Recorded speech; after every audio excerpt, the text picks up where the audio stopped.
Ya, kita ketemu lagi dengan program yang masih sama, dengan materi yang akan saya tetap lanjutkan tentang kenapa orang bisa mengakhiri hidupnya dengan cara bunuh diri.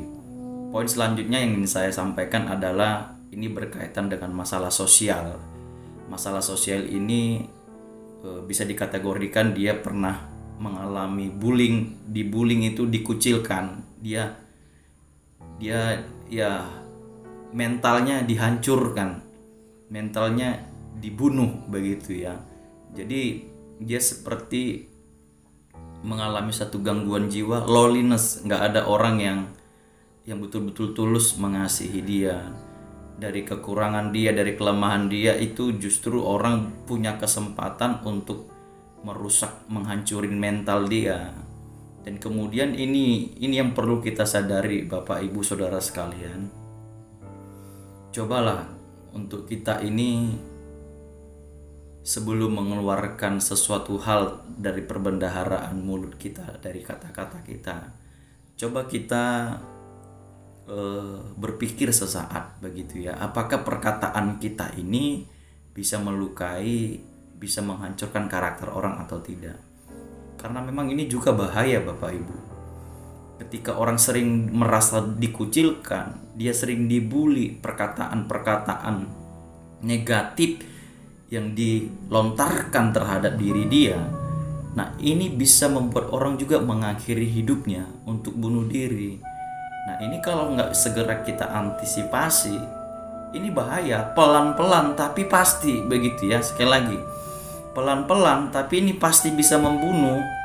Nah, itu makanya dari program sharing, caring, dan building ini saya mencoba untuk kita lebih caring ya, lebih peduli untuk membangun orang-orang yang di sekitar kita, yang kita tahu mereka butuh bantuan pertolongan kita, mereka butuh kehadiran kita Bapak Ibu Saudara sekalian.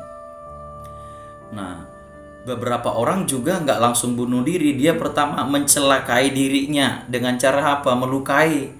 Ada orang sampai menyayat-nyayat, kenapa aku harus dilahirkan kalau pada akhirnya aku hidup seperti ini?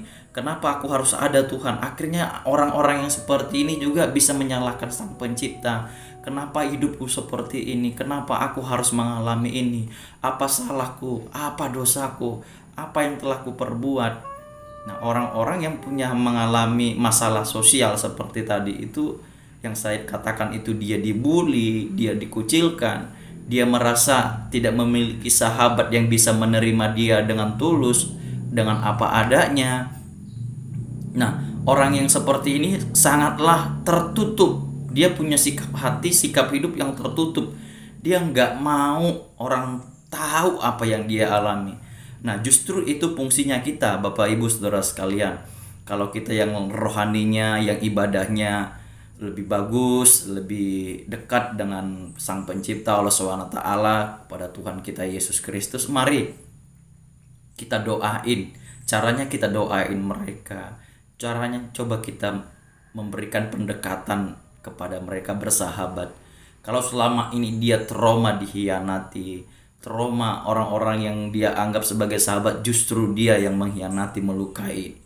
Jadi membuat dia itu untuk percaya ke orang lain itu nggak gampang, nggak mudah. Mari kita bantu saudara kita, mari kita bantu keluarga kita, mungkin itu anak kita juga. Mari kita bantu dengan cara apa? Pendekatan emosional, pendekatan hati ke hati. Mari coba kita merasakan apa yang dia rasakan. Sekali lagi Bapak Ibu Saudara sekalian, mari coba kita merasakan apa yang dia sedang rasakan.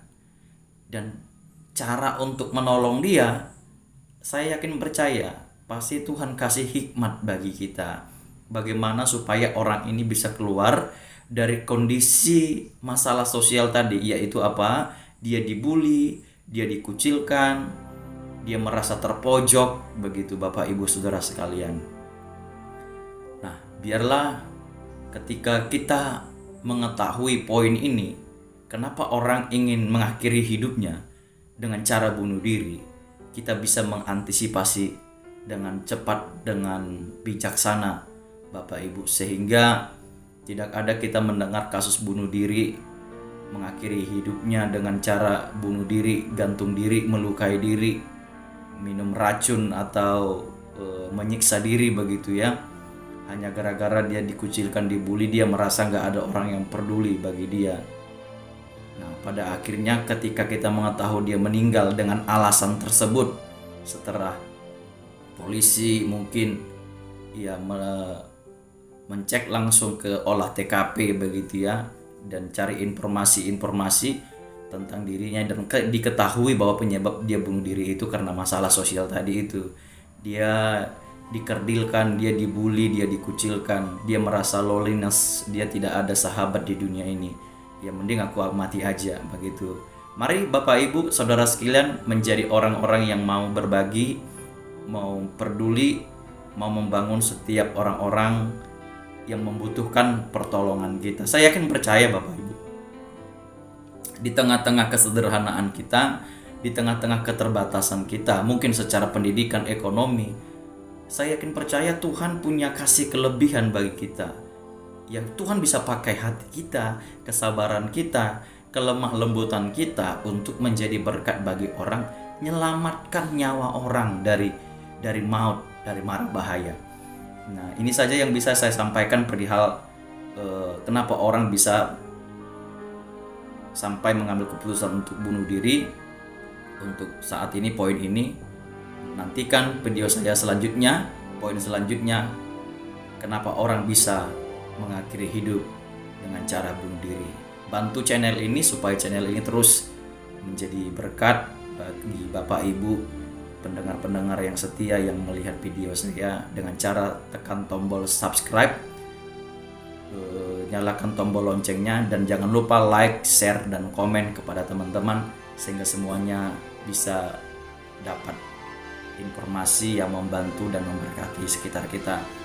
Salam bahagia, salam senyum, dan salam perjuangan, dan selamat sukses.